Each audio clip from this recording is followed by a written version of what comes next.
Sunday is expected to be the busiest travel day of the season. Nearly 3 million people will fly home.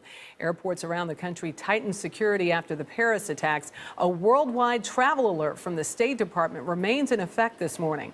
CBS News travel editor Peter Greenberg is with us. Good morning, Peter. Good morning, Michelle. I know people who had to travel, had to get home. But I tell you, they were on pins and needles about this. What can people expect come Sunday? Well, actually, the good news was on Wednesday, which is traditionally the busiest travel day of the year, 2 days ago, it wasn't that bad because a lot of people got smart and got out of town earlier. However, as you said, Sunday's the bad day. So if you can fly home today or tomorrow, you can own the plane. Sunday, you can. Everybody else will be on the lines at the mall. Yeah. So Sunday is the day you got to watch out for. You're going to see longer lines because the TSA at certain high-risk airports is basically instructing their own inspectors to do more behavioral profiling, meaning asking people questions in a conversation that can't be answered by yes or no, just to determine that they actually know where they're going and why. It's not going to be any more like, did you pack the bags yourself or did they give you anything? No, it's going to be, where are you going today? If you don't know the answer, that requires another conversation. The other thing they're going to do is, you may remember after 9/11, positive bag matching, where you couldn't check in for a flight and have your bags checked in and then choose not to go on the plane and have the bags go on without you. They're going to go back to that on some more high-risk airports. So you might expect some delays as some bags are removed from the plane from people who didn't show up. All right, other than packing your patience, I guess, what can people do to survive those long security lines?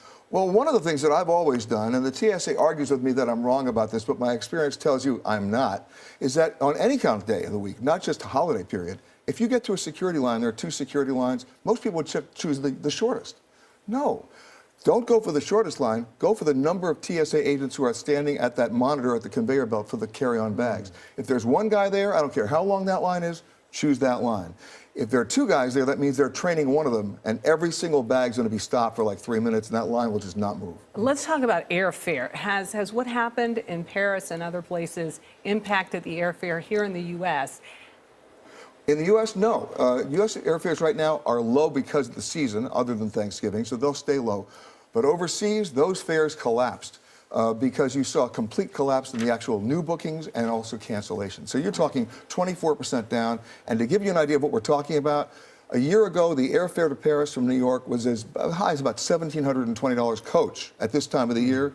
I found it yesterday and this morning for as low as under $700. We don't have much time left, but how has the terror attacks in Paris affected travel to France for tourism? Well, bottom line is short-term bookings down, but Paris is a very resilient place in terms of U.S. interest.